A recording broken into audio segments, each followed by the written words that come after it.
Assalamualaikum, pembuka bicara. Terima kasih kepada pengerusi acara, barisan hakim yang bijaksana. Guru-guru rakan semua, mari dengar cerita.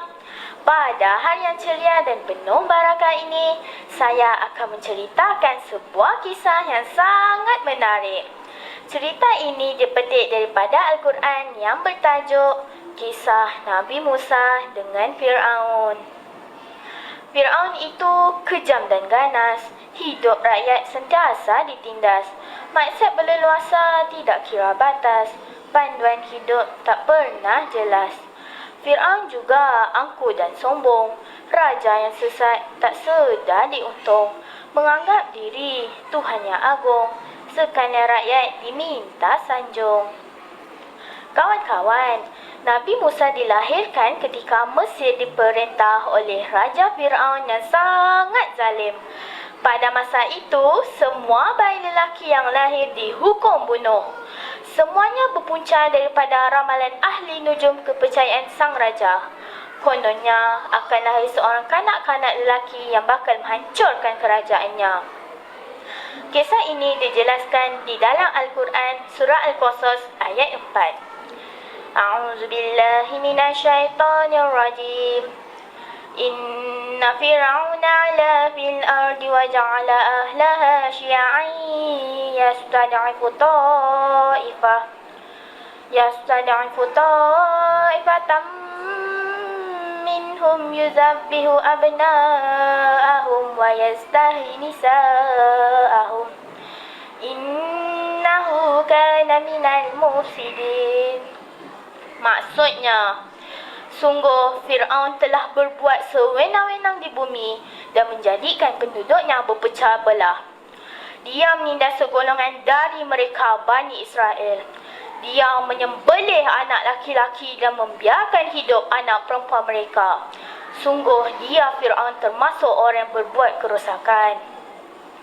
Walaupun senang dengan kelahiran baginda, ibunya, Yukabat, tetap khawatir dengan nasib yang bakal menimpa. Dalam kebimbangan hati tersebut, Allah mengilhamkan agar Nabi Musa dihanyutkan di sungai Nil. Takdir Allah penentu segalanya. Kawan-kawan nak tahu? Baginda diselamatkan oleh Aisyah, isteri Fir'aun sang raja. Maka membesarlah Musa dalam istana, menjadi pemuda yang tampan dan sasa. Kawan-kawan sekalian, firman Allah Subhanahu Wa Taala dalam surah Asy-Syu'ara ayat 23 hingga 24. A'udzubillahi minasyaitonirrajim.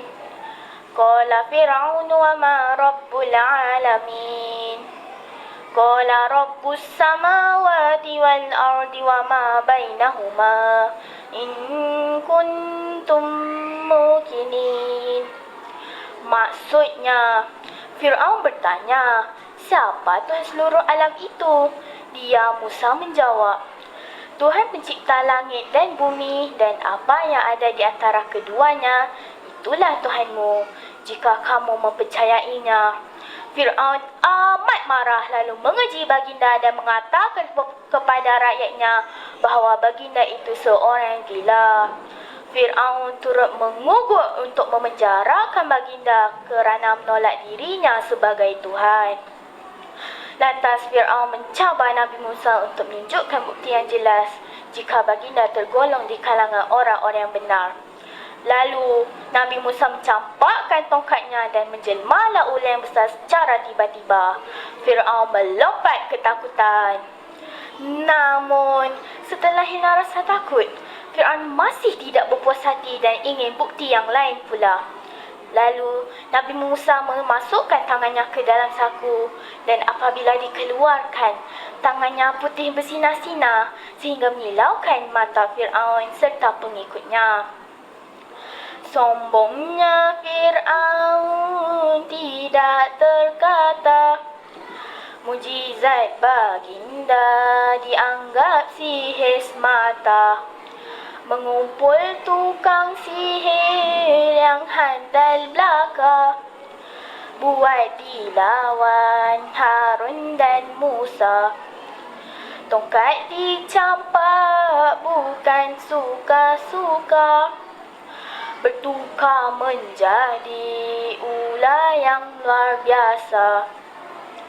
Menelan ke semua sihir yang ada, tanpa meninggalkan satu pun sisa. Kawan-kawan sekalian, Nabi Musa membawa pengikutnya keluar dari bumi Mesir. Setelah tiba di Laut Merah, turunlah wahyu dari surah Asy-Syu'ara ayat 63 yang berbunyi, A'udzubillahi minasyaitonirrajim. وأوحينا إلى موسى أن اضرب بعصاك البحر فانفلق فكان كل فرق كالطود العظيم. Maksudnya, lalu kami wahyukan kepada Musa, pukullah lautan itu dengan tongkatmu, maka terbelahlah laut kepada dua bahagian, dan tiap-tiap bahagian itu adalah seperti gunung yang besar. Maka dengan izin Allah, terbelahlah Laut Merah kepada dua bahagian. Nabi Musa dan pengikutnya menyeberang dengan selamat, manakala Fir'aun serta pengikutnya lemas tatkala di tengah-tengah laluan tersebut setelah Allah kembalikan laut seperti sedia kala. Maka berakhirlah riwayat sang raja yang kononnya abadi, hidup tidak mati-mati. Kereta perisai ke sana kemari, membawa penumpang ramai sekali. Tamatlah sudah ceritaku ini. 3 pengajaran mari kita hayati. Yang pertama, kita hendaklah memohon pertolongan daripada Allah yang Maha Esa. Yang kedua, sesungguhnya Allah akan menolong orang yang bersabar dan bertakwa. Yang ketiga, sifat zalim dan sombong hendaklah dijauhi. Sebelum saya mengundur diri, dengarlah sajak saya ini. Siapa menyangka kebesaran ilahi, Musa terselamat, Fir'aun ditenggelami. Tamatlah sudah kisah yang dikongsi, marilah kita menginsafi diri. Sekian, wabillahi taufiq wal hidayah. Wassalamualaikum warahmatullahi wabarakatuh.